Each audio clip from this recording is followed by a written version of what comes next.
Hello प्यारे बच्चों, क्या हाल चाल। उम्मीद है आप लोग अच्छे होंगे। तो आज के इस वीडियो लेक्चर में हम बात करने वाले हैं 12th केमिस्ट्री का चैप्टर नंबर 6, जो कि क्या है, हेलो एल्केन तथा हेलो एरीन। ठीक है, अब इस चैप्टर का ऑलरेडी हमने आपको लेक्चर नंबर 1 प्रोवाइड कर दिया है, जिसमें हमने डिटेल में समझा था कि हेलो एल्केन आखिर होता क्या है और कितने प्रकार के हेलो एल्केन आपको पढ़ने होते हैं। टोटल 6 प्रकार के हेलो एल्केन हमने आपको बताया था। पहला हाइड्रोजन परमाणु की संख्या के आधार पे और दूसरा कार्बन परमाणु की संख्या के आधार पे। इन दोनों के आधार पे 3-3 प्रकार के हेलो एल्केन्स होते हैं और ये हमने डिटेल में आपको बता दिया था। सबसे पहले हमने वहां पे देखा था कि आखिर हेलो एल्केन क्या होता है और फिर हमने देखा था टाइप ऑफ हेलो एल्केन। तो पहला वीडियो लेक्चर जाके प्लेलिस्ट से देख लीजिएगा ताकि आपको क्लियर हो जाए बेसिक चीज कि आखिर हेलो एल्केन होता क्या है। उसके बाद फिर हम आज की वीडियो लेक्चर में समझेंगे कि हेलो एल्केन का निर्माण की विधियां क्या होती है और हेलो एल्केन के रासायनिक गुण क्या होते हैं। कभी कभी यूपी बोर्ड एग्जाम में डायरेक्ट आपसे पूछ लिया जाता है कि हेलो एल्केन के निर्माण की 3 विधियों का केवल केमिकल फॉर्मूला लिखिए, यानी कि केवल आपको रिएक्शन वहां पर लिखना होगा। या फिर आपसे पूछा जाएगा, ज्यादातर जो पूछा जाता है वो ये पूछा जाता है कि हेलो एल्केन के 3 रासायनिक गुण का रासायनिक समीकरण लिखिए, यानी कि केमिकल जो प्रॉपर्टीज होती हैं हेलो एल्केन के, उनकी 3 प्रॉपर्टीज आपसे केवल केमिकल फॉर्मूले लिखवाए जा सकते हैं। ठीक है, तो 2 प्रकार से ये टॉपिक पूछा जाता है। बहुत ही ज्यादा हेल्पफुल ये टॉपिक आपके लिए होने वाला है, क्योंकि बोर्ड एग्जाम में मैक्सिमम बनाने की विधियां यानी कि निर्माण की विधियां और रासायनिक गुण, ये दोनों ही 3 से 4 मार्क का पूछा जाता है। मैक्सिमम 3 नंबर का या 4 नंबर का आपसे पूछा जाएगा। लेकिन उससे पहले आप पहला वीडियो लेक्चर जरूर देख लीजिएगा ताकि आपका बेसिक कॉन्सेप्ट जो है हेलो एल्केन क्या होता है, कितने प्रकार का होता है, ये सब क्लियर हो जाए। तो आपको पहला वीडियो लेक्चर कहाँ पर देखने को मिलेगा, हमने प्लेलिस्ट बना दिया है। प्लेलिस्ट का नाम है क्लास 12 केमिस्ट्री 2027 के नाम से नई प्लेलिस्ट हमने बना दी है। अभी तक के केमिस्ट्री के किसी भी चैप्टर से रिलेटेड आपको कोई भी टॉपिक का वीडियो चाहिए तो आप प्लेलिस्ट में जाके देख सकते हो। ठीक है, टॉपिक को स्टार्ट करते हैं, लेकिन उससे पहले अगर आप चैनल पर नए हैं तो चैनल को सब्सक्राइब कर दें ताकि ऐसी ही इंपॉर्टेंट और इंफॉर्मेटिव वीडियोस आपके पास आती रहे। ज्यादा से ज्यादा वीडियो कर दे शेयर ताकि और भी लोग जुड़ जाएं। बाकी अपने कमेंट्स या डाउट आप यहाँ पे या हमारा इंस्टाग्राम आईडी भी है मेडिको स्पेलिंग साक्षी मिश्रा के नाम से, वहां पे भी अपने डाउट्स पूछ सकते हैं। सबसे पहले देखो, जो यूपी बोर्ड एग्जाम पैटर्न है इसमें रिएक्शन कई टाइप से पूछे जाते हैं। पहला आपसे पूछा जा सकता है, इस तरह से रिएक्शंस लिखवाए जा सकते हैं, निर्माण की विधियां या रासायनिक गुण पूछे जा सकते हैं। किसी भी टॉपिक का निर्माण की विधियां या रासायनिक गुण आपको याद होना चाहिए। मैक्सिमम 3 निर्माण की विधियां या और 3 रासायनिक गुण आपको किसी भी टॉपिक का जो आप कॉन्सेप्ट पढ़ रहे हैं उसका आना चाहिए। ठीक है, अब यहाँ पे इन्हीं रिएक्शन से कभी कभी पूछ लेता है क्या होता है जब हम एल्कोहल की क्रिया HBr या HCl से कराते हैं तो हेलो एल्केन प्राप्त होता है। यही सब रिएक्शंस अलग अलग प्रकार से पूछे जाते हैं। तो क्या होता है जब वाले रिएक्शंस कई सारे पूछे जाते हैं। उसके बाद कैसे प्राप्त करेंगे, जैसे इसी रिएक्शंस को पूछ लिया जाएगा कि हम एल्कोहल से हेलो एल्केन को कैसे प्राप्त करेंगे, यानी कि भैया जो ROH है, अगर हमें ROH से हेलो एल्केन प्राप्त करना होगा तो कैसे प्राप्त करेंगे, ये सब पूछने का तरीका है। उसके लिए आप टेंशन मत लीजिए, हम अलग से एक वीडियो बनाएंगे जिसमें जितने भी यूपी बोर्ड में पूछे गए क्या होता है जब वाले रिएक्शंस हैं वो आपको करा दिए जाएंगे, और कैसे प्राप्त करें ये वाले जितने भी रिएक्शंस हैं, जितने आ चुके रिएक्शंस हैं यूपी बोर्ड एग्जाम में, वो सभी आपको अलग अलग वीडियोस में करा दिए जाएगा। ठीक है, अभी केवल चैप्टर वाइज जितने भी रिएक्शन के कॉन्सेप्ट आपके चैप्टर्स में आ रहे हैं उस पर डिटेल में फोकस कीजिए। ठीक है, अब पहले हम देखते हैं कि हेलो एल्केन की निर्माण की विधियां होती क्या है। मैक्सिमम 4 निर्माण की विधियां हम आपको यहाँ पे बताएंगे, जिसमें से 3 तो आपके जुबान पे होनी चाहिए, यानी 3 आपको क्लियर कट याद होना चाहिए, ताकि अगर आपसे पूछा जाए, जैसे आपसे पूछा जाएगा बोर्ड एग्जाम में कि हेलो एल्केन की निर्माण की विधियों या कह सकते हैं 3 निर्माण की विधियां केवल रासायनिक सूत्र के साथ लिखिए। तो यहाँ पे आपको ये हिंदी नहीं लिखना पड़ेगा, आपको लिखना पड़ेगा पहला हेडिंग डालेंगे अल्कोहल के साथ क्रिया और उसके बाद डायरेक्ट रिएक्शन वहां पे लिखना पड़ेगा। तो रिएक्शन तभी समझ में आएगा जब यहाँ पे आप ध्यान से कॉन्सेप्ट को समझोगे। ठीक है, अब देखो हेलो एल्केन के निर्माण की पहली विधि क्या है। पहली विधि है कि अगर हम अल्कोहल से क्रिया कर दें, यानी अल्कोहल से रिएक्शन कराएं, तो क्या हेलो एल्केन बनेगा या नहीं बनेगा। भाई हेलो एल्केन बना रहे हैं तो बनेगा जरूर। कैसे बनेगा ये देखते हैं। देखो, जब हेलो एल्केन की क्रिया, या कह सकते हैं जब अल्कोहल की अभिक्रिया KBr यानी पोटेशियम ब्रोमाइड, HBr HCl यानी कि हाइड्रोक्लोरिक अम्ल, PCl3 यानी कि पोटेशियम टेट्राक्लोराइड, अगर आपको पता नहीं है नाम क्या होता है तो PCl3 का नाम लिख लीजिएगा, पोटेशियम टेट्राक्लोराइड। ठीक है, HCl का नाम लिख लेंगे हाइड्रोक्लोरिक अम्ल, HBr का नाम आप लिख लीजिएगा हाइड्रोब्रोमाइड, उसके बाद KBr का नाम लिख लीजिएगा पोटेशियम ब्रोमाइड। ठीक है, ये सब आपको एलिमेंट्स कहीं पे दिख जाएंगे तो इनके नाम आपके दिमाग में याद होने चाहिए। अब जब भी हम अल्कोहल की क्रिया हम KBr से, HBr से, HCl से या PCl आदि से कराते हैं तो हमें क्या मिलना चाहिए, तो हमें तब हमें हेलो एल्केन प्राप्त होता है। हेलो एल्केन होता क्या है, बेसिक हम यहाँ पे थोड़ा सा बता देते हैं ताकि आपको हेलो एल्केन क्या है ये पता चल जाए। हेलो एल्केन में दो चीजें आती हैं, पहला हेलो और दूसरा एल्केन। हेलो का मतलब हो जाता है हैलोजन ग्रुप। ठीक है,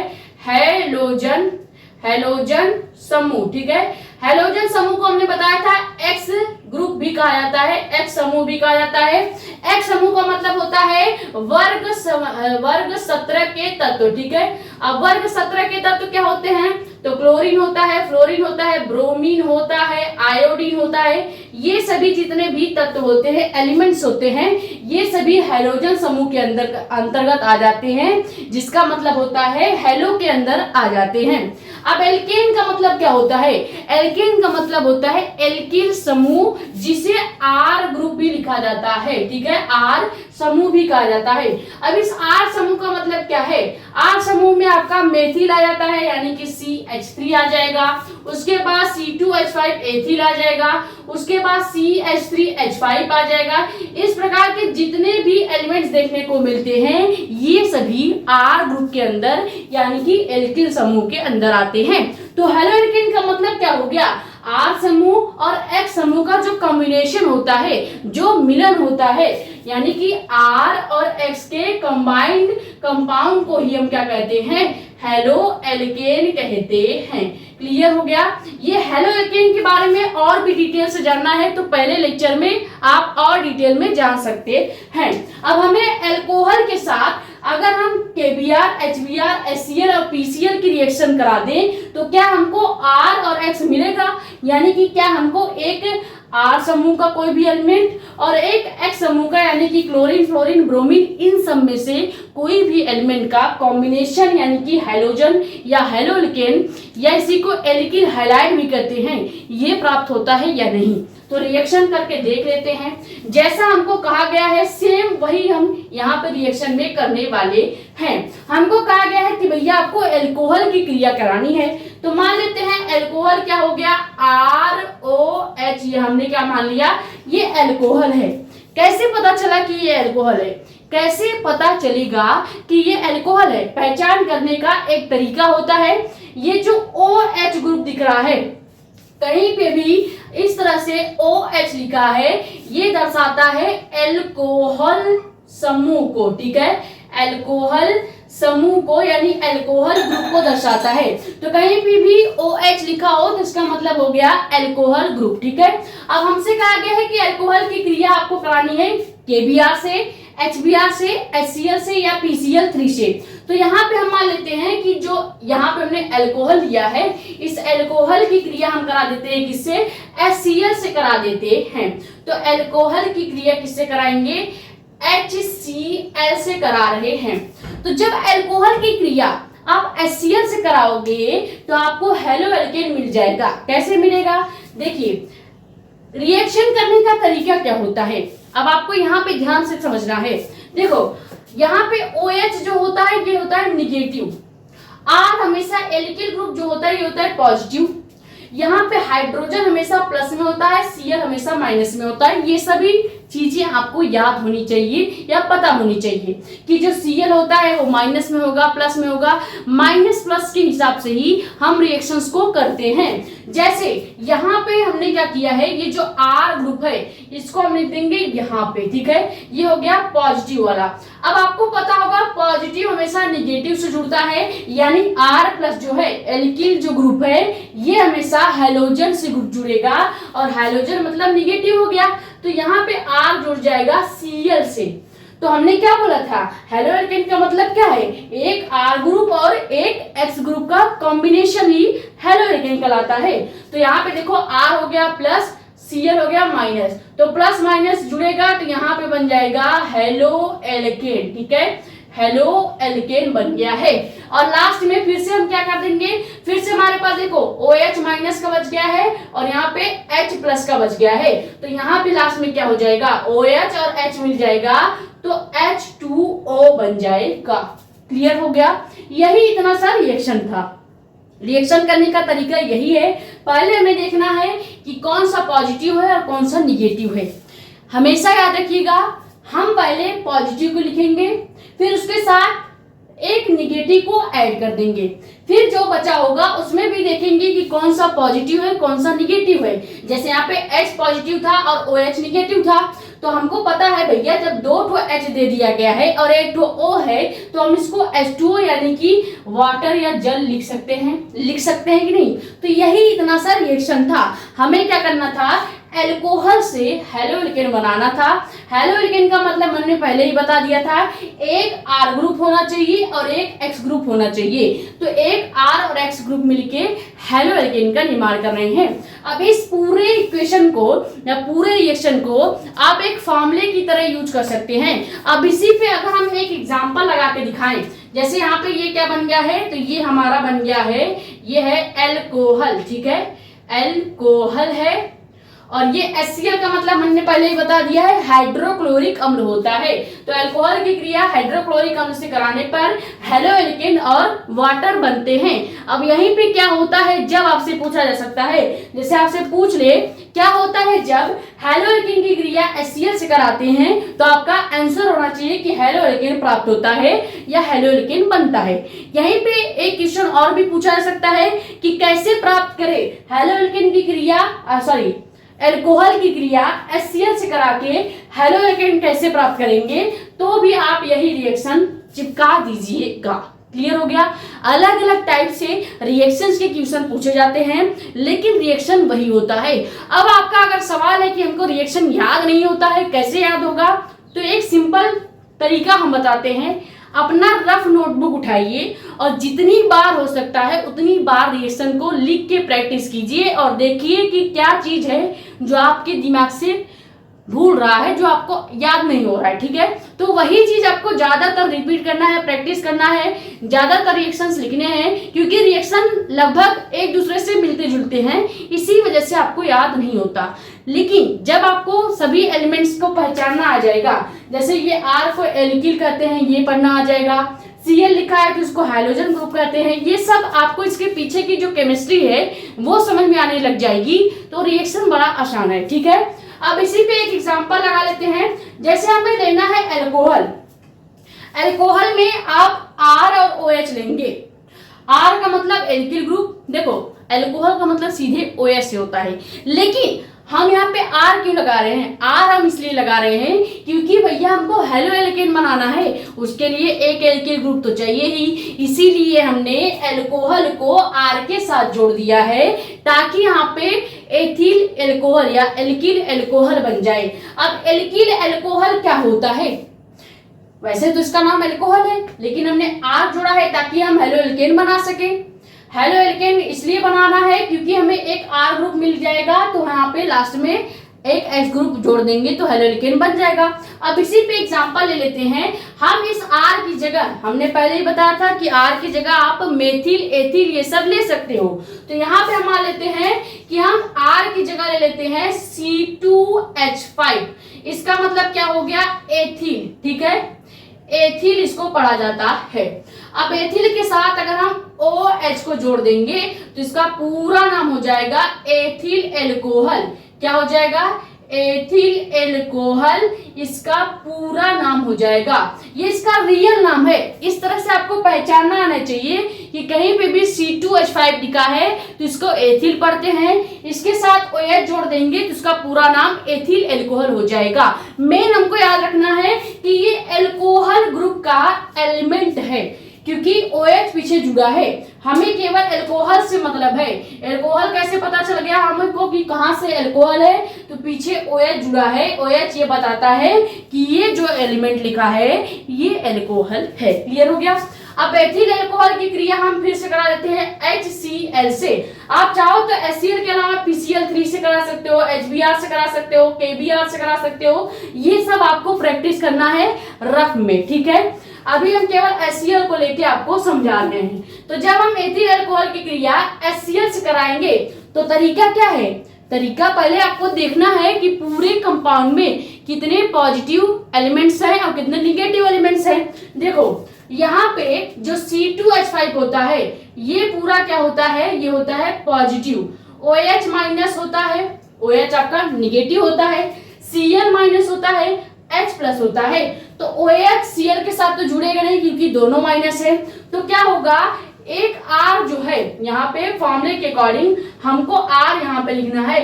R हमने माना है C2H5 यानी एथिल को, ठीक है। अगर आपको पॉजिटिव निगेटिव से रिएक्शन नहीं आ रहा है तो आप इस फॉर्मूले को याद रखिएगा कि पहले R को लिखना है और R हमने क्या मान रखा है, R हमने मान रखा है C2H5। तो यहाँ पे R की जगह हमने C2H5 यानी एथिल को लिख दिया। अब यहाँ पे हमको क्या करना है, एथिल के साथ एक निगेटिव को जोड़ना है जो कि क्या है, क्लोराइड, एक हाइड्रोजन ग्रुप को जोड़ना है। तो एक एल्किल ग्रुप और एक हाइड्रोजन ग्रुप जुड़ गया तो यहाँ पे क्या बन गया, हेलो एल्केन बन गया, हेलो एल्केन बन गया है, ठीक है। अब इस हेलो एल्केन के बनने के बाद लास्ट में हमारे क्या पास बच जाएगा, एक H बच जाएगा और एक OH बच जाएगा यानी H2O बन जाएगा। तो ये हो गया अल्कोहल से किसी भी कंपाउंड का, जैसे हमने यहाँ पे एथिल अल्कोहल लिया था, एथिल अल्कोहल की क्रिया HCl से कराएंगे तो भी आपका हेलो एल्केन ही बनेगा। इसका नाम क्या हो जाएगा, ये जो हेलो एल्केन बना है इसका नाम है एथिल क्लोराइड, ठीक है। क्योंकि C2H5 को पढ़ते हैं क्या है, एथिल, और Cl को क्या पढ़ते हैं, क्लोराइड। तो पूरा नाम हो गया एथिल क्लोराइड, लेकिन बना क्या है, एक एल्किल ग्रुप और एक हाइड्रोजन ग्रुप यानी कि हेलो एल्केन बन गया है, ठीक है। तो ये पहला निर्माण की विधि आपको याद होनी चाहिए और पहली निर्माण की विधि आपको समझ में आ गई होगी, ठीक है। एल्कोहल के द्वारा जब भी हम HBr की या पोटेशियम ब्रोमाइड की या HCl की या PCl3 की रिएक्शन कराते हैं तो हमेशा याद रखिएगा हेलो एल्केन बनता है, जिसका मतलब होता है एक R समूह और एक X समूह का प्रेजेंट होना। क्लियर हो गया। ये पहली निर्माण की विधि डिटेल में हमने आपको समझा दिया है। पहले इसका स्क्रीनशॉट कर लीजिए, फिर दूसरी निर्माण की विधि को समझते हैं।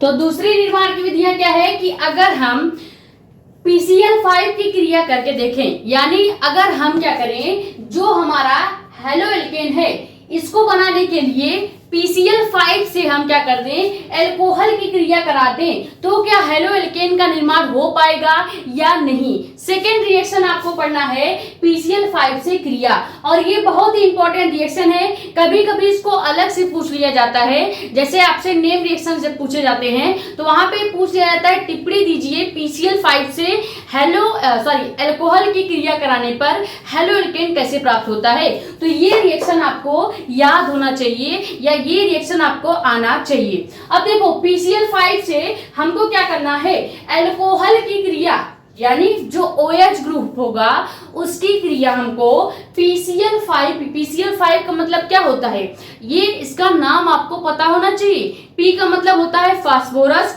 Cl का मतलब होता है क्लोराइड। अब अगर केमिस्ट्री में 5 लिखा है तो इसको हमने बताया था पेंटा पढ़ा जाता है। क्या पढ़ा जाता है, पेंटा।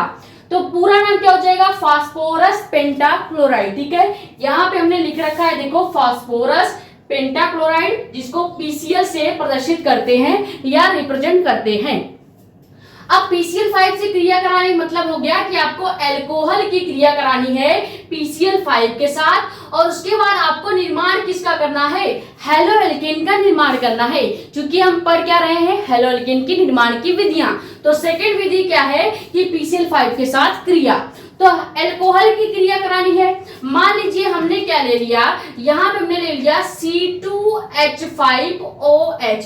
अभी हमने बताया है कि C2H5OH जो होता है ये क्या होता है, अल्कोहल होता है, जिसका पूरा नाम एथिल अल्कोहल होता है। ठीक है, अब इस एथिल अल्कोहल की क्रिया हमको करानी है किसके साथ, हमको करानी है PCl5 के साथ, यानी कि फास्फोरस पेंटाक्लोराइड के साथ। तो जैसे ही हम C2H5OH की क्रिया PCl5 के साथ कराएंगे तो पहला कंपाउंड तो हेलोएल्केन ही बनेगा, और हेलोएल्केन का मतलब है कि R और X ग्रुप का कॉम्बिनेशन, R और X ग्रुप का कॉम्बिनेशन। तो यहाँ पे जब हम रिएक्शन करेंगे तो R समूह क्या है, हमने बोला था कि जो C2H5 होता है या CH3 होता है या C2H7 होता है, ये सब एल्किल समूह होते हैं, यानी R ग्रुप होते हैं। तो यहाँ से हम C2H5 को पहले यहाँ लिख लेंगे, C2H5 को यहाँ लिख लेंगे, ये हो गया R ग्रुप। अब हमें चाहिए एक हाइड्रोजन ग्रुप,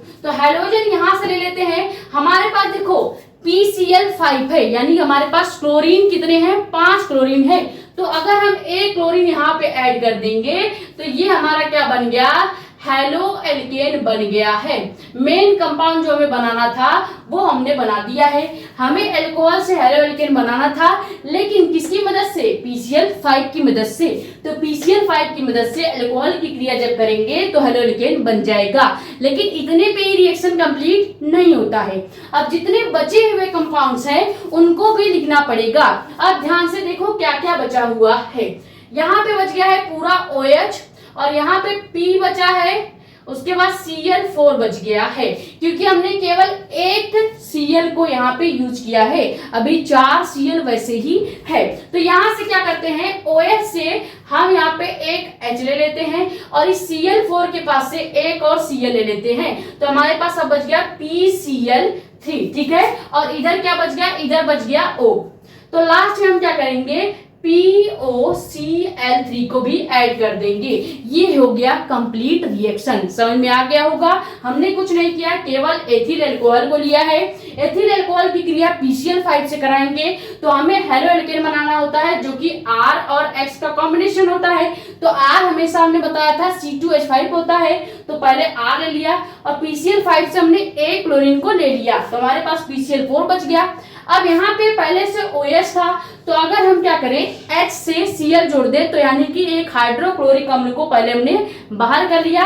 अब हमारे पास केवल PCl3 बच गया है। PCl3 जब बच जाएगा, और यहाँ पे O बचा हुआ है, क्योंकि हमने OH का H ले लिया था, O वैसे ही पड़ा हुआ था, तो POCl3 हम लास्ट में ऐड कर देंगे। ठीक है, ये कंप्लीट रिएक्शन हो गया। चूंकि हमें अल्कोहल की क्रिया PCl5 से कराने के बाद हेलोएल्केन बनाना था, और हमने सेकेंड विधि में हेलोएल्केन का निर्माण कर दिया है। ठीक है, तो ये सेकेंड रिएक्शन का स्क्रीनशॉट कर लीजिए। फिर देखते हैं थर्ड निर्माण की विधि क्या होती है, हेलोएल्केन की तीसरी निर्माण की विधियां क्या है।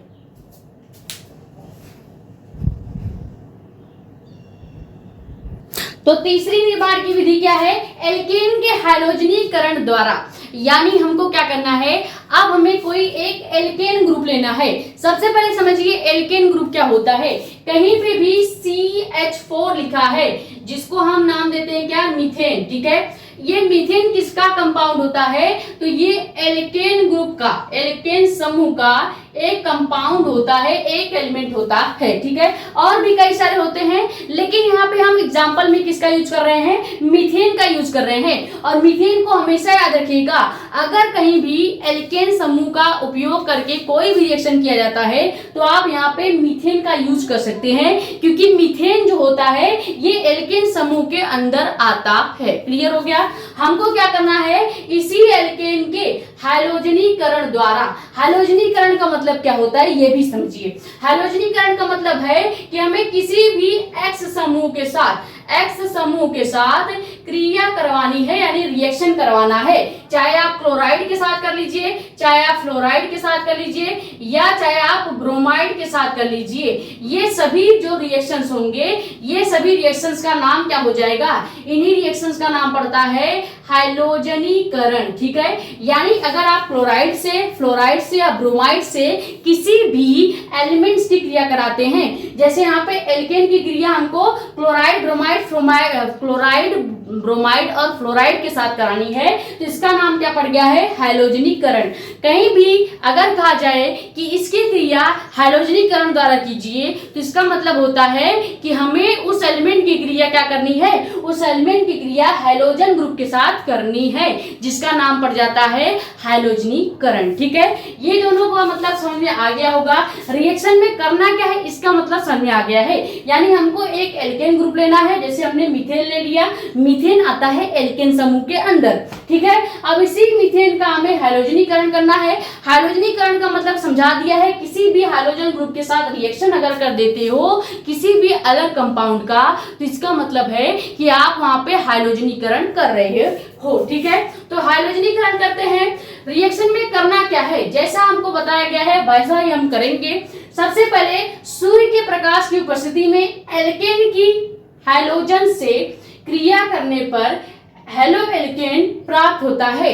अब यहाँ पे हमें क्या करना है, ये जो पूरा रिएक्शन हो रहा है, ये पूरा रिएक्शन जो थर्ड वाला निर्माण की विधि है, थर्ड निर्माण की विधि का जो रिएक्शन है, ये सनलाइट के प्रेजेंस में हो रहा है। देखो कहा गया है कि सूर्य के प्रकाश की उपस्थिति में, हालांकि हम क्लास शाम को ले रहे हैं, अभी सूर्य का प्रकाश नहीं मिलेगा, लेकिन ऐसा माना जाएगा कि जो ये रिएक्शन हो रहा है ये सूर्य के प्रकाश की उपस्थिति में हो रहा है। इसमें हमें कोई एल्केन लेना है और उस एल्केन की क्रिया हैलोजन से करानी है। ठीक है, तो हमने बोला है कि हम एल्केन क्या ले रहे हैं, मीथेन को ले रहे हैं। तो मान लीजिए हमने CH4 ले लिया। ठीक है, अब CH4 क्या हो गया, इसका नाम है मीथेन, लेकिन ये आता किसके अंदर है, तो ये आता है एल्केन समूह के अंदर। ठीक है, एल्केन ग्रुप के अंदर आ जाता है।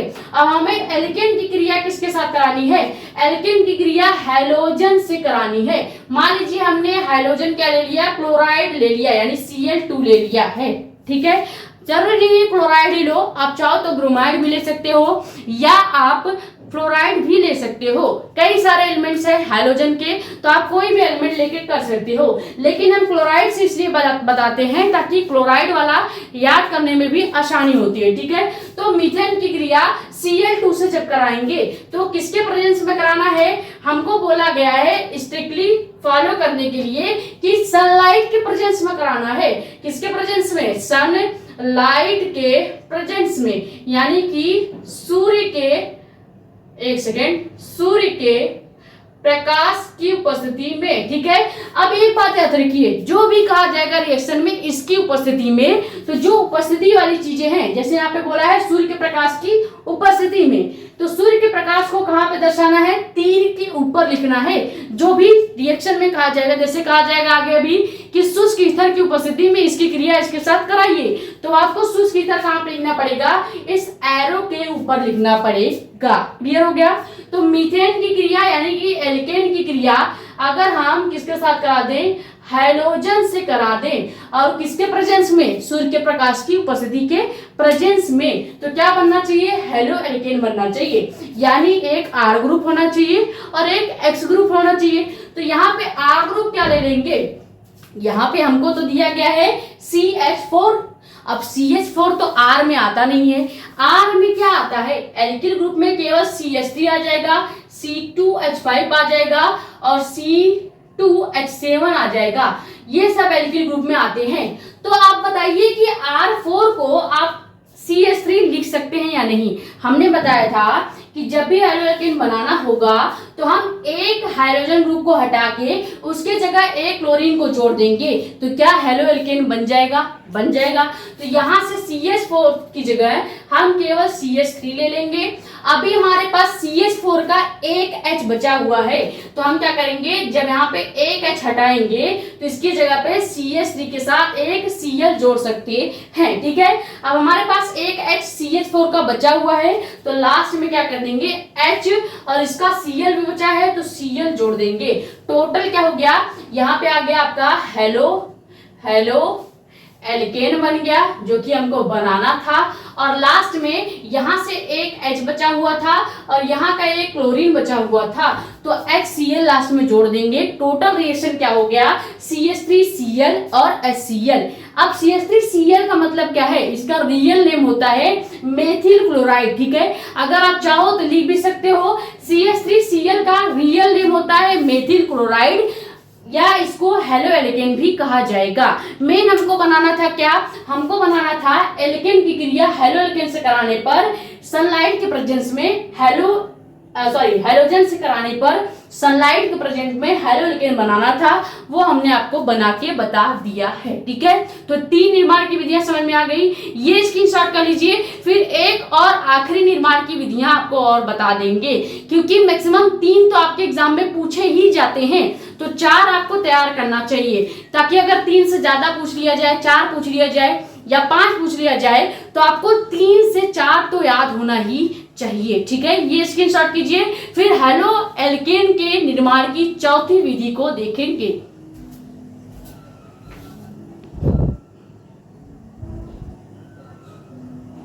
तो आप देखते हैं कि चौथी निर्माण की विधि क्या है। चौथी निर्माण की विधि है कि मोनोकार्बोक्सिलिक अम्ल से अगर क्रिया करा दिया जाए तब हेलो एल्केन प्राप्त होता है या नहीं होता है। अब हम ये रिएक्शन करके देखते हैं। ये जो रिएक्शन है ये नेम रिएक्शन है, और आपको पता होना चाहिए कि यूपी बोर्ड एग्जाम में डायरेक्ट नेम रिएक्शन पूछे जाते हैं। एक एक नंबर के 5 नेम रिएक्शन पूछे जाएंगे। आपसे पूछा जाएगा टिप्पणी दीजिए, हुंस-डीकर अभिक्रिया क्या है, वुड्स अभिक्रिया क्या है, फ्रीडिंग अभिक्रिया क्या है, फ्रीडल क्राफ्ट अभिक्रिया क्या है, उसके बाद और भी कई सारे अभिक्रियाएं हैं, रिएक्शंस हैं, नेम रिएक्शंस हैं जो डायरेक्ट एक एक नंबर के पूछे जाते हैं। उनमें से सबसे पहला नेम रिएक्शन आपके इस चैप्टर का आ चुका है, जो कि क्या है, हुंस-डीकर अभिक्रिया। इस रिएक्शन का नाम क्या है, इस रिएक्शन का अगर नेम रिएक्शन में नाम देखा जाए तो इसका नाम है हुंस-डीकर अभिक्रिया। आपसे पूछा जाएगा इनऑर्गेनिक केमिस्ट्री के पहले चैप्टर का पहला नेम रिएक्शन आ चुका है, जो कि क्या है, हुंस-डीकर अभिक्रिया, और ये आपसे 1 नंबर में पूछा जाएगा। या तो इसका रिएक्शन के साथ, यानी कि रिएक्शन के साथ हिंदी भी लिखवा लिया जाए, या केवल आपसे रासायनिक सूत्र पूछा जाएगा, यानी कि रिएक्शन पूछा जाएगा। देखो, मोनोकार्बोक्सिलिक अम्ल से क्रिया करने पर हेलो एल्केन कैसे बनेगा इसको समझते हैं। यहाँ पे कहा क्या गया है कि CCl4 को क्या कहा जाता है, CCl4 को कार्बन टेट्रा क्लोराइड कहा जाता है, क्योंकि C को कहा जाएगा कार्बन, Cl को क्लोराइड पढ़ा जाएगा और 4 को टेट्रा लिखा जाता है, तो पूरा नाम क्या हो गया, कार्बन टेट्रा क्लोराइड। क्लियर हो गया। कार्बन टेट्रा क्लोराइड की उपस्थिति में, यानी हमें क्या करना है, एरो के ऊपर इस बार किसको लिखना है, CCl4 को लिखना है, क्योंकि कहा क्या गया है, कार्बन टेट्रा क्लोराइड की उपस्थिति में, जो भी उपस्थिति में होता है उसको एरो के ऊपर लिखते हैं। तो कार्बन टेट्रा क्लोराइड की उपस्थिति में मोनोकार्बोक्सिलिक अम्ल की क्रिया Br2 यानी ब्रोमीन से कराने पर हेलो एल्केन प्राप्त हो जाएगा। ये देखो कैसे प्राप्त होगा। हमें कहा गया है कि भैया मोनोकार्बोक्सिलिक अम्ल की क्रिया हमको करनी है Br2 के साथ। तो पहले ये समझना पड़ेगा कि आखिर मोनोकार्बोक्सिलिक एसिड है कौन भैया, ये तो बताओ। तो देखो, मोनोकार्बोक्सिलिक एसिड, अगर कहीं पे कार्बोक्सिलिक अम्ल की बात की जाए, कार्बोक्सिलिक अम्ल की बात की जाए तो इसको लिखा जाता है CH3COO से, ठीक है। ये जो होता है ये दर्शाता है कार्बोक्सिलिक अम्ल को, हमेशा याद रखिएगा, कार्बोक्सिलिक अम्ल को रिप्रेजेंट करता है, ठीक है। अब हमें क्या लेना है, मोनोकार्बोक्सिलिक अम्ल को लेना है। ये तो हो गया कार्बोक्सिलिक अम्ल। अगर इसी के साथ हम सिल्वर को जोड़ दें, यानी Ag को जोड़ दें, तो ये एक मोनोकार्बोक्सिलिक अम्ल का एग्जाम्पल हो जाएगा। अब इसी को लेकर हमें क्या करना है, Br2 यानी ब्रोमीन से क्रिया करनी है। समझ में आ गया। कहीं पे भी CH3COO- लिखा है, इसका मतलब होता है कार्बोक्सिलिक अम्ल। अब हमें चाहिए था मोनोकार्बोक्सिलिक अम्ल, तो हमने यहाँ पे एक सिल्वर को जोड़ दिया, यानी Ag को जोड़ दिया है, तो पूरा कंपाउंड क्या हो गया, CH3COOAg हो गया, जिसका पूरा नाम हो जाएगा मोनोकार्बोक्सिलिक अम्ल। क्लियर हो गया। तो इसी एलिमेंट्स का यूज करते हैं और रिएक्शन को समझते हैं। हमें मोनोकार्बोक्सिलिक अम्ल की क्रिया करानी है। अभी हमने बताया CH3COO Ag कहीं पे लिखा है तो इसका नाम हो जाएगा सिल्वर एसीटेट, सिल्वर एसीटेट, ठीक है, एसीटेट इसका नाम होगा। और वैसे देखा जाए तो इसको मोनोकार्बोक्सिलिक अम्ल भी कहते हैं, ठीक है, मोनोकार्बोक्सिलिक कार्बोक्सिलिक अम्ल भी कहते हैं। अब जब आप बोर्ड एग्जाम में रिएक्शंस लिखोगे तो भी आपको इनके नाम लिखने पड़ेंगे। ऐसा नहीं है कि केवल ये रिएक्शन लिख के चले गए, उसका नीचे नाम लिखना पड़ेगा, बताना पड़ेगा कि ये सिल्वर एसीटेट है और मोनोकार्बोक्सिलिक अम्ल के अंदर आता है। ये सब चीजें आपको लिखनी पड़ेगी और ये तब याद होगा जब ज्यादा से ज्यादा रफ में आप प्रैक्टिस करोगे, ठीक है। अब इसकी क्रिया हमको किससे करानी है? Br2 यानी कि ब्रोमीन से करानी थी, ठीक है, ब्रोमीन से करानी थी। और किसके प्रेजेंस में करानी थी? तो कार्बन टेट्राक्लोराइड की उपस्थिति में। तो यहाँ पे एरो बनाएंगे और एरो के ऊपर CCl4 को लिख देंगे, यानी कि कार्बन टेट्राक्लोराइड को लिख देंगे। क्लियर हो गया? ये चीजें यहाँ तक क्लियर हुई कि नहीं? हमको जो जो कहा गया है कि इसका क्रिया इसके साथ कीजिए, हम वही कर रहे हैं। सबसे पहले कहा गया था कि मोनोकार्बोक्सिलिक अम्ल लाइए, तो हमने मोनोकार्बोक्सिलिक अम्ल CH3COO जिसको कार्बोक्सिलिक अम्ल कहते हैं, इसके साथ एक सिल्वर को जोड़ दिया है जिसका नाम सिल्वर एसीटेट है और इसको मोनोकार्बोक्सिलिक अम्ल के अंदर रखा जाता है। अब इसकी क्रिया ब्रोमीन से कराएंगे तो क्या होगा? हेलो एल्केन बनना चाहिए। हेलो एल्केन का मतलब होता है एक R ग्रुप और एक X ग्रुप। तो यहां से हम R ग्रुप ले लेते हैं। अब देखो, क्या आपको सिल्वर एसीटेट में R ग्रुप दिख रहा है? तो आप कहेंगे बिल्कुल दिख रहा है। ये देखो CH3 जो है ये एक R समूह है, तो यहाँ से CH3 को हम इधर कर लेंगे और हमें चाहिए एक हाइड्रोजन ग्रुप। हाइड्रोजन हम यहाँ से उठा लेंगे Br2 से, तो CH3Br जो हो जाएगा, ये हमको हेलो एल्केन बनाना था। हेलो एल्केन हमारा मेन कंपाउंड बन चुका है, लेकिन रिएक्शन इतने पे कंप्लीट नहीं होता।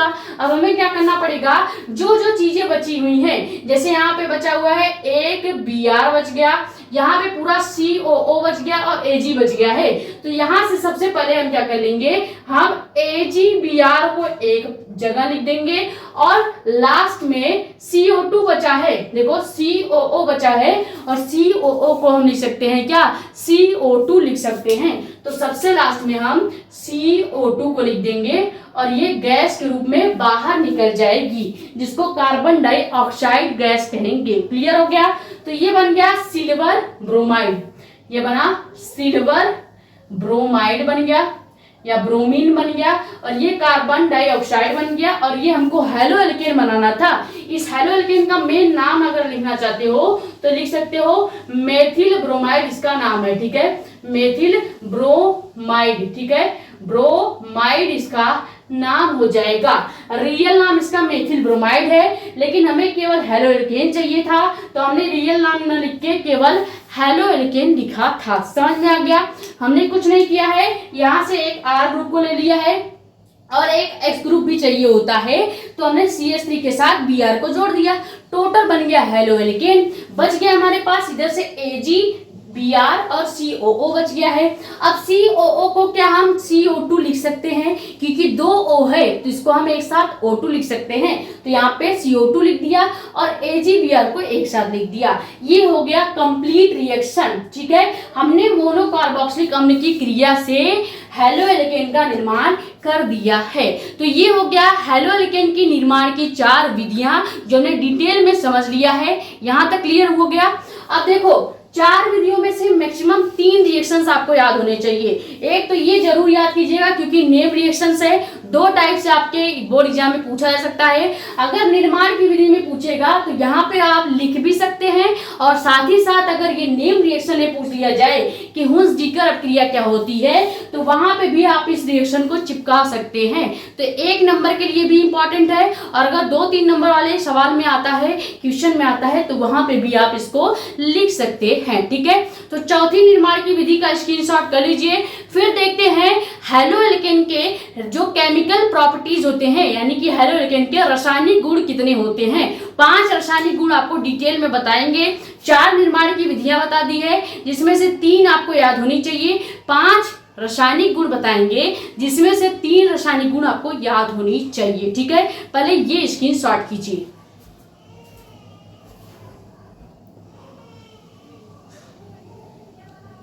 तो अब आप हेडिंग क्या डालेंगे, हेलो एल्केन के रासायनिक गुण। ठीक है, इसमें पहला केमिकल प्रॉपर्टी क्या हो जाता है, पहला केमिकल प्रॉपर्टी एक नेम रिएक्शन है, तो ये वाला रिएक्शन भी बहुत ज्यादा इंपॉर्टेंट हो जाता है। पहला केमिकल प्रॉपर्टी है कि धातु यानी कि सोडियम धातु से क्रिया कराने पर क्या होता है जब, अब यहां से एक क्वेश्चन बन सकता है, क्या होता है जब हेलो एल्केन की क्रिया सोडियम धातु से कराते हैं, तो आपको पता होना चाहिए क्या कंपाउंड बनता है। ठीक है, यहां से ये क्वेश्चन भी बन सकता है क्या होता है जब वाला, और यहां से एक नेम रिएक्शन भी बनेगा। जैसे नेम रिएक्शन की बात करें तो यहाँ पे देखो वुड्स क्रिया इस रिएक्शन को कहते हैं, इसका नाम क्या है, वुड्स क्रिया। ठीक है, सोडियम धातु से क्रिया पूछ लिया जाए या आपसे वुड्स क्रिया पूछ लिया जाए, ये दोनों ही बहुत ज्यादा इंपॉर्टेंट हो जाते हैं। नाम अलग अलग है, पूछने का तरीका अलग हो सकता है, लेकिन रिएक्शन और कॉन्सेप्ट सेम रहेगा। पहला केमिकल प्रॉपर्टी देखते हैं, सोडियम धातु से कैसे क्रिया कराई जाएगी। जो चीजें कही गई है वही हम यहाँ पे करेंगे। सबसे पहले हमको कहा गया है कि आपको शुष्क ईथर लेना है, यानी ड्राई ईथर की उपस्थिति में। अब की बार हमें एरो के ऊपर क्या लिखना पड़ेगा, ड्राई ईथर लिखना पड़ेगा, यानी सूखा हुआ ईथर लेना पड़ेगा। ठीक है, पाउडर होता है, सूखा ईथर होता है, उसको लेकर रिएक्शन करते हैं। ठीक है, शुष्क ईथर की उपस्थिति में जब हेलो एल्केन के दो अणु, यानी अब हमको क्या करना है, हमें शुष्क ईथर की प्रेजेंस में हेलो एल्केन के दो कंपाउंड्स लेने हैं जिसकी क्रिया सोडियम धातु यानी Na से करानी है, और हमें क्या मिलना चाहिए, तो हमें एल्केन प्राप्त होगा। और ये आपको याद होना चाहिए, यहाँ पे आपको जब पूछा जाएगा क्या होता है जब हम सोडियम धातु की क्रिया हेलो एल्केन से कराते हैं, तो आपको जवाब में क्या लिखना है कि एल्केन प्राप्त होता है। क्लियर हो गया। अब रिएक्शन करके देख लेते हैं। हमें कहा गया है कि हेलो एल्केन के दो अणु लेना है। हेलो एल्केन का मतलब होता है R और X ग्रुप, तो हमें R और X ग्रुप के दो दो कंपाउंड्स लेने हैं। तो हम मान लेते हैं कि CH3 ले लेते हैं और Cl ले लेते हैं। ठीक है, CH3Cl एक बार ले लिया और फिर से CH3Cl एक बार और ले लिया। अब CH3Cl का मतलब क्या हो गया है, एक R ग्रुप और एक हाइड्रोजन ग्रुप, यानी कि हमने एक हेलो एल्केन ले लिया है। ठीक है, हेलो एल्केन ले लिया है और ये हमने दूसरा हेलो एल्केन ले लिया है, क्योंकि हमें कहा गया है कि हेलो एल्केन के दो अणु की क्रिया सोडियम धातु के साथ करानी है। तो पहला हेलो एल्केन हो गया CH3Cl जिसका नाम हो जाएगा मेथिल क्लोराइड, और दूसरा हेलो एल्केन हो गया CH3Cl जिसका नाम हो गया मेथिल फ्लोराइड। ठीक है, तो दो मेथिल क्लोराइड की क्रिया अगर हम सोडियम धातु यानी Na के साथ कर दे, Na क्या है, तो ये सोडियम धातु होता है। ठीक है, सोडियम मेटल होता है। अब इसके साथ अगर हम रिएक्शन करेंगे तो हमें क्या बनाना है, एल्केन बनाना है। एल्केन कैसे बनेगा, अब हमें क्या करना होगा, एल्केन का मतलब होता है, एल्केन का मतलब है दो R समूह का मिश्रण। ठीक है, कहीं पे भी एल्केन लिखा है तो इसका मतलब है दो R ग्रुप मिलकर एक एल्केन को बनाते हैं। तो हम यहाँ से क्या करते हैं, एक CH3 को ले लेते हैं क्योंकि ये R को रिप्रेजेंट कर रहा है, और यहाँ वाले से भी दूसरे वाले मेथिल क्लोराइड से भी CH3 को ले लेते हैं, यानी कि दोनों मेथिल क्लोराइड या हेलो एल्केन से हम R ग्रुप को ले लेंगे। तो यहाँ पे क्या बन जाएगा, यहाँ पे बन जाएगा CH3 सिंगल बॉन्ड CH3 बन जाएगा। क्लियर हो गया। अब ये जो CH3 सिंगल बॉन्ड CH3 बना है इसी को हम C2H6 भी लिख सकते हैं, और ये C2H6 जो है इसी को ही एल्केन पढ़ा जाता है। क्लियर हो गया। तो चाहे CH3 लिखिए या C2H6 लिखिए, दोनों का मतलब सेम ही है। क्लियर हो गया। यहाँ तक क्लियर हुआ या नहीं, हमने कुछ नहीं किया है। एल्केन का मतलब होता है दो R ग्रुप का मिश्रण। अब हमने पहले एक हेलो एल्केन लिया, फिर दूसरा हेलो एल्केन लिया, क्योंकि कहा गया है कि दो हेलो एल्केन की क्रिया सोडियम धातु के साथ करानी थी। तो हमने एक CH3Cl यानी मेथिल क्लोराइड ले लिया, दूसरा CH3Cl यानी मेथिल क्लोराइड ले लिया। अब दोनों मेथिल क्लोराइड के R जो ग्रुप है यानी एल्किल जो ग्रुप है उनको हम यहाँ पे ऐड कर देंगे। तो चाहे CH3 लिखिए या इसी को देखो तो दो कार्बन है, दो कार्बन हो गया, 3 हाइड्रोजन इधर, 3 हाइड्रोजन इधर, यानी कि 6 हाइड्रोजन हो गए। तो यहाँ पे प्रॉपर इसका नाम हो गया एल्केन। ठीक है, अभी यहाँ पे रिएक्शन खत्म नहीं हुआ है, ये तो मेन कंपाउंड जो बनाना था वो बन गया है। लास्ट में अभी हमारे पास बच गया है 2 Cl और एक Na। ठीक है, 2 Cl बचा है तो यहाँ पे लिख देंगे NaCl, 2 लिख देंगे आगे। क्यों? क्योंकि Cl कितने हैं? 2 है, और लेकिन Na हमारे पास 1 था तो हमने पूरे के आगे 2 लिख दिया है, तो हमारे पास 2 NaCl हो गया। लेकिन रिएक्शन अभी बैलेंस नहीं हुआ है बाबू। रिएक्शन कैसे बैलेंस होगा? हमें इस वाले Na के पास भी 2 से गुणा करना पड़ेगा, क्योंकि अगर Cl 2 है तो Na को भी 2 करना पड़ेगा, तभी जाके रिएक्शन बैलेंस होगा। तो यहाँ पे समझ में आ गया, यहाँ पे Na 2 हो गया और Cl 2 हो गया, इधर भी Na 2 हो गया और Cl भी 2 हो गया, तो दोनों तरफ रिएक्शन क्या हो गया? बैलेंस हो गया है। मेन हमको एल्केन बनाना था, ये हमने आपको बना के दिखा दिया है।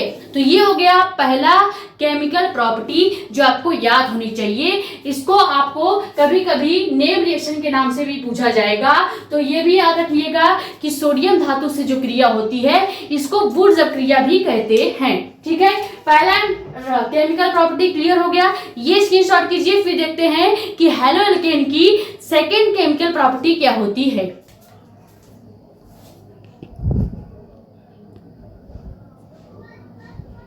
तो सेकेंड केमिकल प्रॉपर्टी क्या है कि क्षार के साथ क्रिया। क्षार का मतलब क्या है कि हमें इस बार कोई बेस लेना है। जैसे यहाँ पे हम क्षार ले लेते हैं, क्या? जलीय क्षार ले लेंगे, जिसका नाम हो जाएगा NaOH, यानी कि सोडियम हाइड्रोक्साइड, या इसको कास्टिक सोडा भी कहते हैं। आप यहाँ पे KOH भी ले सकते हैं, पोटेशियम हाइड्रोक्साइड भी ले सकते हैं। मेन बस आपको क्या लेना है? एक क्षार लेना है, चाहे आप NaOH लीजिए चाहे आप KOH ले लीजिए, यानी कि पोटेशियम हाइड्रोक्साइड ले लीजिए। ठीक है, दोनों में से कोई भी एक क्षार लेके रिएक्शन कर सकते हैं। अब देखो क्षार से कैसे आपको रिएक्शन करना है, या क्षार से हेलोएल्केन का क्या रासायनिक प्रॉपर्टी है। ठीक है, देखो हेलोएल्केन की क्रिया जब भी हम जलीय क्षार यानी NaOH यानी कि कास्टिक सोडा से कराते हैं तो क्या मिलना चाहिए? तो हमको हेलोएल्केन ही प्राप्त होता है। यानी आप किसी हेलोएल्केन की क्रिया एक जलीय क्षार से कराते हो और बदले में आपको मिलता क्या है? आपको जिस हेलोएल्केन से आपने क्रिया कराई है उसी प्रकार का एक नया हेलोएल्केन मिल जाता है। तो इस रिएक्शन को करके देख लेते हैं। हम मान लेते हैं कोई एक हेलोएल्केन ले लिया है C2H5Cl, यानी इसको क्या पढ़ेंगे? इसका नाम हो जाएगा एथिल क्लोराइड। ठीक है, एथिल क्लोराइड इसका नाम होगा, और वैसे देखा जाए तो इसको हेलोएल्केन पढ़ा जाता है। ठीक है, हेलोएल्केन पढ़ा जाता है। अब इसी हेलोएल्केन की क्रिया हमको NaOH के साथ करानी है, तो यहाँ पे हम क्या कर देंगे? इसकी क्रिया हम करा देंगे NaOH के साथ। और ये क्या है? एक जलीय क्षार होता है। क्या होता है? जलीय क्षार होता है, या इसी को कास्टिक सोडा भी कहते हैं, कास्टिक सोडा भी कहते हैं। क्लियर हो गया? अब इसकी क्रिया जब हम कराएंगे तो हमें क्या मिलना चाहिए? हेलोएल्केन मिलना चाहिए। कैसे मिलेगा? यहाँ से हम एक R ग्रुप ले लेंगे और यहाँ से एक Cl ग्रुप ले लेंगे, तो यहाँ से क्या हो जाएगा? यहाँ पे एक Cl ग्रुप तो है नहीं, तो यहाँ से हम X ग्रुप की जगह OH ले लेंगे। हेलोएल्केन प्राप्त होना चाहिए, या सॉरी यहाँ पे अल्कोहल होना चाहिए, क्योंकि देखो यहाँ पे OH है और Na है, कहीं पे भी आपका H ग्रुप नहीं दिख रहा है, तो यहाँ पे अल्कोहल प्राप्त होगा। हेलोएल्केन की क्रिया जलीय क्षार से जब भी कराओगे तो यहाँ पे हेलोएल्केन प्राप्त नहीं होगा, यहाँ पे अल्कोहल प्राप्त होगा। क्या प्राप्त होगा? अल्कोहल प्राप्त होगा। ये आप करेक्शन कर लीजिएगा, सही कर लीजिएगा। कैसे? क्योंकि यहाँ से हमने R ग्रुप ले लिया C2H5, और यहाँ से प्लस के साथ हमेशा माइनस को जोड़ना होता है, तो माइनस में क्या है? OH ग्रुप है, और जब भी C2H5 के साथ OH ग्रुप जुड़ जाएगा तो ये हो जाएगा एथिल अल्कोहल। क्या हो जाएगा? एथिल अल्कोहल हो जाएगा। और वैसे देखा जाए तो केवल इसको अल्कोहल भी लिख सकते हैं। ठीक है, अल्कोहल भी लिख सकते हैं। अल्कोहल लिख सकते हैं। ठीक है, अल्कोहल लिख सकते हैं। क्लियर हो गया? अब हमारे पास बचा क्या है? Na और Cl लास्ट में बच गया है, तो हम लास्ट में Na और Cl भी ऐड कर देंगे, यानी कि एक नमक बन गया है, यानी कि एक छोटा सा और कंपाउंड बन गया है। क्लियर हो गया? हमने कुछ नहीं किया है, एथिल क्लोराइड ले लिया जिसको हैलोलिगेन कहते हैं। हैलोलिगेन की क्रिया जली क्षार के साथ करानी थी, जैसे ही जली क्षार के साथ कराएंगे तो एक अल्कोहल बनेगा। कैसे पता चला अल्कोहल बनेगा? क्योंकि पॉजिटिव निगेटिव से जुड़ता है। पॉजिटिव है C2H5, इधर निगेटिव है OH। C2H5 OH जब जुड़ जाएगा तो नाम हो जाएगा एथिल अल्कोहल, इसको पढ़ते हैं अल्कोहल। क्लियर हो गया? अब अल्कोहल के बाद हमारे पास बच गया Na और Cl, तो यहाँ पे लास्ट में NaCl यानी कि नमक भी बना लेंगे। नमक बनाएंगे तभी तो सब्जी अच्छी बनेगी। क्लियर हो गया? तो ये सेकंड केमिकल प्रॉपर्टी भी क्लियर हो गई होगी। ठीक है, स्क्रीनशॉट कीजिए। फिर थर्ड केमिकल प्रॉपर्टी देखते हैं।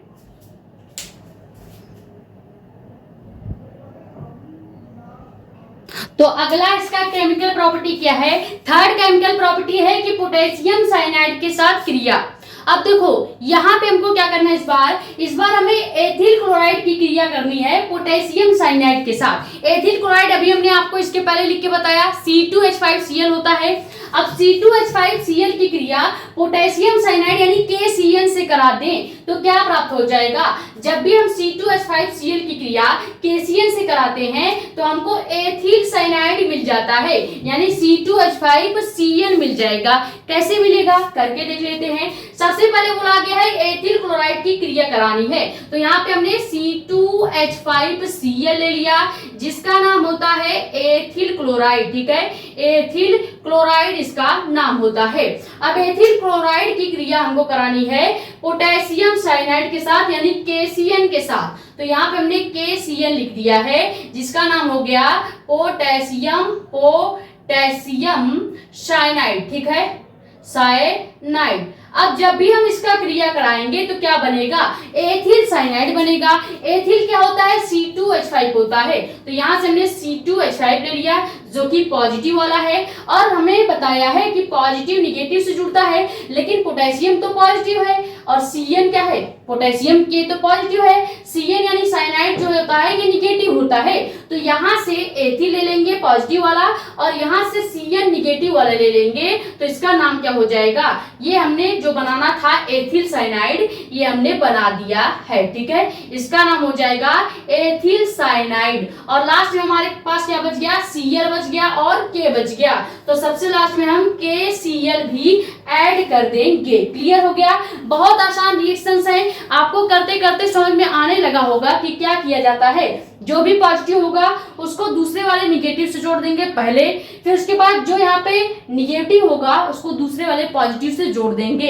यही रिएक्शंस में हर बार किया जाता है और यही सारे रिएक्शंस में हम कर रहे हैं। क्योंकि हमको बोला गया था कि एथिल क्लोराइड की क्रिया पोटेशियम साइनाइड से करने पर एथिल साइनाइड बनता है, तो हमने पहले एथिल लिख लिया और यहाँ से साइनाइड को ऐड कर दिया, तो टोटल कंपाउंड बन गया एथिल साइनाइड। और लास्ट में KCl बचा था तो KCl भी लिख दिया है। ठीक है, तो ये हो गया पोटेशियम साइनाइड से क्रिया करने पर क्या बनता है। तो याद रखिएगा, जब भी पोटेशियम साइनाइड से आपको क्या करना है, एथिल क्लोराइड की क्रिया करेंगे तो एथिल साइनाइड बनेगा। क्लियर हो गया? ये थर्ड केमिकल प्रॉपर्टी का स्क्रीनशॉट कीजिए। फिर फोर्थ वाला केमिकल प्रॉपर्टी देखते हैं।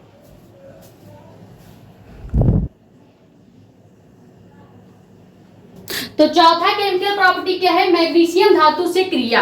अब ये भी एक नेम रिएक्शन है। कौन सा नेम रिएक्शन है? तो इसको बोला जाता है ग्रिग्नार्ड अभिक्रिया। ठीक है, ग्रिग्नार्ड अभिक्रिया। 3 नेम रिएक्शन हमने बता दिया। पहला बताया वुड्स अभिक्रिया, दूसरा हमने बताया आपको ये ग्रिग्नार्ड अभिक्रिया, और एक हमने हुन्स-डीकर अभिक्रिया भी बता दिया है। तीनों नेम रिएक्शंस इस वाले टॉपिक से जरूर याद कर लीजिएगा, और चाहे कोई भी याद हो या ना हो। ठीक है, देखो मैग्नीशियम धातु से क्रिया करने पर कैसे क्या प्राप्त होता है ये समझते हैं। कहा गया है कि शुष्क ईथर की उपस्थिति में, यानी फिर से हमें सूखा पाउडर ईथर लेना है जिसके प्रेजेंस में हैलोएल्केन की क्रिया हमको करनी है मैग्नीशियम धातु से। ठीक है, हैलोएल्केन मान लेते हैं हमने क्या ले लिया, हम यहाँ पे हैलोएल्केन के रूप में ले रहे हैं CH3Cl। ठीक है, ये हो गया हैलोएल्केन। हैलोएल्केन हो गया जिसका नाम होता है मेथिल क्लोराइड। मेथिल क्लोराइड इसका नाम हो जाएगा, क्लोराइड इसका नाम हो जाएगा। और वैसे उसको देखा जाए तो हेलो एल्केन पढ़ा जाता है। क्यों? क्योंकि एक R ग्रुप है और एक X ग्रुप है। क्लियर हो गया? अब हमें इसी हेलो एल्केन की क्रिया Mg से करानी है, यानी कि मैग्नीशियम से करानी है। तो जैसे ही हम हेलो एल्केन की क्रिया Mg से कराएंगे तो प्राप्त क्या हो जाएगा? हमको प्राप्त होगा alkyl magnesium halide. Alkyl magnesium halide कैसे प्राप्त होगा? रिएक्शन करके देख लेते हैं। हमें किसके प्रेजेंस में ये रिएक्शन करना है? तो शुष्क ईथर की प्रेजेंस में। तो यहाँ पे हम लिख देते हैं ड्राई ईथर। ठीक है, ड्राई ईथर यहाँ पे लिख देंगे। ड्राई ईथर लिख लीजिए, ईथर, या इसको शुष्क ईथर भी लिख सकते हो। शुष्क मतलब होता है सूखा ईथर। ठीक है, शुष्क ईथर की प्रेजेंस में जब हम रिएक्शन करेंगे पहले बनेगा एल्किल। तो एल्किल यहां से ले लेते हैं CH3 हो गया। उसके बाद क्या बन जाएगा? एल्किल मैग्नीशियम, मैग्नीशियम जोड़ देंगे Mg। उसके बाद हाइलाइड बनेगा। हाइलाइड का मतलब क्या है? एक हाइड्रोजन ग्रुप। तो यहां से CH3 हो गया, Mg हो गया। अब यहाँ पे Cl जोड़ देंगे। चूंकि CH3 था, Mg था और Cl था, तो पूरा जो कंपाउंड बना है इसी का नाम हो जाएगा alkyl magnesium. Alkyl magnesium, magnesium halide. ठीक है, हाइलाइड, या इसी का नाम होता है ग्रिग्नार्ड अभिकर्मक। क्या होता है? ग्रिग्नार्ड अभिकर्मक। ग्रिग्नार्ड अभिकर्मक भी इसका नाम होता है। तो ये रिएक्शन आपको जरूर याद होना चाहिए। हमने कुछ नहीं किया है, केवल बोला गया था कि हेलो एल्केन की क्रिया Mg के साथ करानी है। तो हमने हेलो एल्केन ले लिया मेथिल क्लोराइड को, क्योंकि मेथिल क्लोराइड आपका हेलो एल्केन के अंदर ही आता है। तो मेथिल क्लोराइड की क्रिया Mg से कराएंगे शुष्क ईथर की उपस्थिति में। तो बनेगा क्या? एल्किल बनेगा। एल्किल होता है CH3 ग्रुप। उसके बाद मैग्नीशियम बनेगा तो Mg हो गया। उसके बाद हाइलाइड बनेगा। टोटल नाम हो गया एल्किल मैग्नीशियम हाइलाइड, या इसी को ग्रिग्नार्ड अभिकर्मक भी कहा जाता है। क्लियर हो गया? तो ये चौथी केमिकल प्रॉपर्टी भी आपको समझ में आ गई होगी। ये नेम रिएक्शन भी है, तो इसको जरूर तैयार कर लीजिएगा। आखिरी केमिकल प्रॉपर्टी देखते हैं, पहले इसका स्क्रीनशॉट कर लीजिए।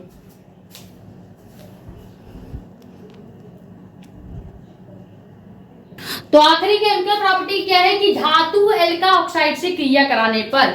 अब धातु एल्का ऑक्साइड क्या होता है? देखो, हमने बोला है कि Na जो होता है इसको हम धातु कहते हैं, धातु कहते हैं। अब एल्का ऑक्साइड का मतलब क्या है? अगर हम किसी एल्किल समूह के साथ O जोड़ दें तो उसका पूरा नाम हो जाएगा एल्का ऑक्साइड। जैसे हम मान लेते हैं कि हमने C2H5 के साथ O जोड़ दिया है, तो इसका नाम क्या हो गया? इसका नाम हो गया एल्का ऑक्साइड। अब यहाँ पे Na भी जोड़ देंगे तो उसका पूरा नाम हो जाएगा धातु एल्का ऑक्साइड। क्लियर हो गया? ये याद रखिएगा कि अगर आपको किसी भी एल्किल ग्रुप के साथ ऑक्सीजन जुड़ा हुआ दिखेगा तो उसका नाम हो जाएगा एल्का ऑक्साइड। ये क्लियर हो गया? अब हमें क्या करना है? हेलो एल्केन की क्रिया धातु एल्का ऑक्साइड से कराने पर हमको क्या प्राप्त होना चाहिए? ईथर प्राप्त होना चाहिए। ईथर क्या होता है? ROR जो होता है, यानी दो एल्किल ग्रुप और एक ऑक्सीजन मिलकर ईथर का निर्माण करते हैं। हमको इसी फॉर्म में ईथर को बनाना है। तो सबसे पहले हम क्या करेंगे? एक हेलो एल्केन ले लेते हैं। मान लेते हैं हेलो एल्केन में हमने क्या ले लिया? C2H5Cl, यानी कि एथिल क्लोराइड को ले लिया है। अब इस एथिल क्लोराइड की क्रिया हमको धातु एल्का ऑक्साइड के साथ करानी है। तो सबसे पहले हम ले लेंगे क्या? एल्का ऑक्साइड, यानी कि C2H5O ले लिया। इस पूरे को पढ़ेंगे एल्का ऑक्साइड। अब धातु एल्का ऑक्साइड चाहिए तो पीछे हम Na को भी जोड़ देंगे, क्योंकि Na होता है क्या? Na हो गया आपका धातु, और ऑक्सीजन जुड़ने की वजह से इसका नाम हो जाएगा ऑक्साइड, और ये हो गया आपका एल्किल ग्रुप। ठीक है, एल्किल समूह। तो पूरा नाम क्या हो गया? पूरा इसका नाम हो जाएगा धातु एल्का ऑक्साइड। धातु एल्का ऑक्साइड इसका नाम हो जाएगा। क्लियर हो गया? और ये आपका हेलो एल्केन होता है। हेलो एल्केन होता है जिसका पूरा नाम एथिल क्लोराइड होता है। अब इसका रिएक्शन करेंगे तो हमें इस फॉर्म में ईथर चाहिए। अब इस फॉर्म में ईथर कैसे बनाएंगे? दो एल्किल ग्रुप चाहिए। दो एल्किल ग्रुप कैसे मिलेगा? हम यहाँ से सबसे पहले इस C2H5Cl का एक एल्किल समूह ले लेंगे। उसके बाद यहाँ पे देखिए धातु एल्का ऑक्साइड में भी C2H5 एक दिखाई दे रहा है, यानी एक एल्किल ग्रुप इधर भी है। तो यहाँ पे हम क्या कर देंगे, यहाँ से पहले एक C2H5 ले लेंगे, बीच में ये ऑक्सीजन जो है ऑक्साइड का ये यहाँ पे ऐड कर देंगे और लास्ट में फिर से हम यहाँ से C2H5 ले लेते हैं। तो ये हमारा क्या बन गया, ईथर बन गया है। लेकिन रिएक्शन यहीं पे कंप्लीट नहीं हुआ, अभी हमारे पास एक Na बचा है और एक Cl बच गया है। तो हम लास्ट में क्या करेंगे, Na और Cl को भी ऐड कर देंगे। क्लियर हो गया, ये हो गया आपका कंप्लीट रिएक्शन। धातु एल्का ऑक्साइड समझ में आ गया है। कहीं पे भी एल्किल ग्रुप यानी C2H5CH3 इसके साथ अगर ऑक्सीजन जुड़ जाएगा तो इसका मतलब हो जाएगा एल्का ऑक्साइड। अब धातु बनाना था, धातु के साथ एल्का ऑक्साइड है तो हमने यहाँ पे सोडियम को ऐड कर दिया। सोडियम चूंकि धातु होता है तो ये पूरा नाम इसका हो गया धातु एल्का ऑक्साइड। धातु एल्का ऑक्साइड की क्रिया हेलो एल्केन से कराने पर यहाँ पे ईथर बनना चाहिए। ईथर का मतलब है दो एल्किल ग्रुप और एक ऑक्साइड या फिर ऑक्सीजन, ठीक है। तो यहाँ से एक एल्किल ग्रुप और इस वाले से एक एल्किल ग्रुप ले लेंगे तो दो एल्किल ग्रुप हो गया और एक ऑक्साइड हो गया, इसका नाम ईथर हो गया। लेकिन रिएक्शन कंप्लीट नहीं हुआ था, हमारे पास एक Na और एक Cl बचा हुआ था। तो यहाँ से एक Na और Cl को भी लास्ट में लिख लेंगे, ठीक है। तो ये हो गया कंप्लीट आपका लेक्चर जिसे हमने डिटेल में देखा हेलो एल्केन की निर्माण की 4 विधियां और हेलो एल्केन के रासायनिक गुण की 5 विधियां, ठीक है। मैक्सिमम आपको बता दें तो 3 रासायनिक गुण रिएक्शन के साथ आपको याद होने चाहिए और 3 निर्माण की विधियां आपको प्रॉपर याद होनी चाहिए। रासायनिक गुण में हमने 2 नेम रिएक्शंस बताए हैं, वुड्स अपक्रिया और एक और अपक्रिया थी, वुड्स अपक्रिया और एक और अपक्रिया, और पहले हमने आपको हुंस-डीकर अपक्रिया भी बता दिया है निर्माण की विधियों में। तो ये तीनों नेम रिएक्शंस तो जरूर याद कर लीजिएगा और उसके बाद 3 निर्माण की विधियां और 3 रासायनिक गुण याद कर लीजिएगा रिएक्शन के साथ। अब वो बच्चे जिनको रिएक्शंस नहीं याद होते हैं उनके लिए केवल एक सोल्यूशन है, ज्यादातर रिएक्शन रफ में प्रैक्टिस कीजिएगा और समझने की कोशिश कीजिए कि अगर PCl लिखा है तो इसको क्या पढ़ेंगे, HCl लिखा है क्या पढ़ेंगे। ये थोड़ी बहुत केमिस्ट्री का नॉलेज अगर आपको होगा कि कोई भी कंपाउंड लिखा है तो उसका नाम क्या होता है तो आपको बड़ी आसानी से रिएक्शन समझ में आ जाएगा, ठीक है। तो आई होप ये जो वीडियो लेक्चर था आपके लिए हेल्पफुल रहा होगा। अगर वीडियो पसंद आई है तो वीडियो को लाइक कर दें, नए हैं तो चैनल को सब्सक्राइब कर दें ताकि ऐसी ही इंफॉर्मेटिव और इम्पोर्टेंट वीडियोस आपके पास आती रहे। ज्यादा से ज्यादा वीडियो कर दें शेयर ताकि और भी लोग जुड़ जाए। बाकी अपने कमेंट्स या डाउट आप यहाँ पे या हमारा इंस्टाग्राम ID भी है मेडिको असमैन साक्षी मिश्रा के नाम से, वहां पे भी अपने डाउट्स पूछ सकते हैं, ठीक है। ये स्क्रीनशॉट कर लीजिए। मिलते हैं नेक्स्ट वीडियो में। Thank you so much.